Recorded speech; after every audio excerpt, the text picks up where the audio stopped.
சபைக்கு தலைமை தாங்கும் கௌரவ பிரதி சபாநாயகர் அவர்களே, இன்றைய விவாதத்தில் மத்தியஸ்த சபை சட்டமூலம் மற்றும் குற்றவியல் சட்டத்தின் மூலமான பரஸ்பர ஒத்துழைப்பு என்கின்ற தலைப்புகள் எடுக்கப்பட்டிருக்கின்றன. அந்த வகையில் உண்மையில் எமது நாட்டை எடுத்து பார்க்கின்ற போது வழக்குகள் தேங்கி கிடக்கின்றன. அநேகமான வழக்குகள் வழக்காடப்பட்டு 10-15 வருடங்கள் கடந்தும் தீர்ப்பு இல்லாத நிலைமைகள் காணப்படுகின்றன. ஆகவே நிச்சயமாக இந்த மத்தியஸ்த சபை சட்டம் என்பது கட்டாயம் தேவையான ஒன்று. எல்லா விடயங்களும் நீதிமன்றங்களுக்கு செல்லுகின்ற போது வழக்குகளில் தேக்கம் ஏற்படுவது இயல்பாக காணப்படுகின்றது. எனவேதான் இந்த மத்தியஸ்த சபைகளை நிறுவுதல், அந்த மத்தியஸ்த சபைகளை ஆரோக்கியமான முறையில் அதனை கொண்டு செல்லுதல் என்பதோடு மட்டுமல்லாமல் இந்த மத்தியஸ்த சபைகளுக்கு நியமிக்கப்படுகின்றவர்கள் உண்மையில் ஒரு மனிதநேயம் உள்ளவர்களாகவும் நடுநிலை தீர்ப்பாளர்களாக இருக்க வேண்டியதும் அவசியமாக இருக்கின்றது.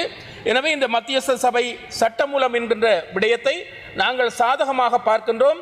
வழக்குகளை முடித்துக் கொள்வதற்கும் வீண் செலவுகள், வீண் நேர விரயங்களை குறைத்துக் கொள்வதற்கும் இந்த மத்தியஸ்த சபை நிறுவுதல், செயற்படுத்தல் என்பன மிக முக்கியமானது. சமூக பிரச்சனைகளை சமூகங்கள் மூலமாக, சமூகத்தில் உள்ள பெரியவர்கள் மூலமாக தீர்த்து கொள்வது என்பது வரவேற்கத்தக்க ஒரு விடயமாக காணப்படுகின்றது. எனவே இந்த சட்டம் மூலம் என்பது அவசியமானது ஒன்று என்பது உணரப்படுகின்றது. அது மட்டுமல்லாமல் இந்த குற்றவியல் சட்டங்களும் பரஸ்பர ஒத்துழைப்பு என்கின்ற விடயம் உள்நாட்டிலும் சரி வெளிநாடுகளிலும் சரி இந்த குற்றவியல் விடயங்களில் பரஸ்பர ஒத்துழைப்புகளை பெற்றுக்கொள்ளுதல் என்ற விடயம் இருக்கின்றது. உண்மையில் கடந்த காலங்களில் வெளிநாடுகளில் பல குற்றச்செயல்களை செய்த பாதாள உலக தலைவர்கள் கூட கைது செய்யப்பட்டிருக்கின்றார்கள் என்ற அடிப்படையில் இந்த குற்றவியல் சட்டங்கள் சம்பந்தமான விடயங்களில் சர்வதேச ரீதியாகவும் கட்டாயமாக ஒரு பரஸ்பர ஒத்துழைப்பு இருப்பதன் மூலமாக நீண்ட காலமாக நமது நாட்டை போதைப் பொருட்களின் ராஜ்யமாக அல்லது போதைப் பொருட்களின் களஞ்சியமாக மாற்றிக் கொண்டிருக்கின்றவர்கள் கைது செய்யப்படாமல் அதன் கீழே பணியாற்றுகின்ற சிறியவர்கள் கைது செய்யப்படுவதன் மூலமாக இந்த ராஜ்யத்தை நாங்கள் கட்டுப்படுத்த முடியாது அல்லது குறைக்க முடியாது.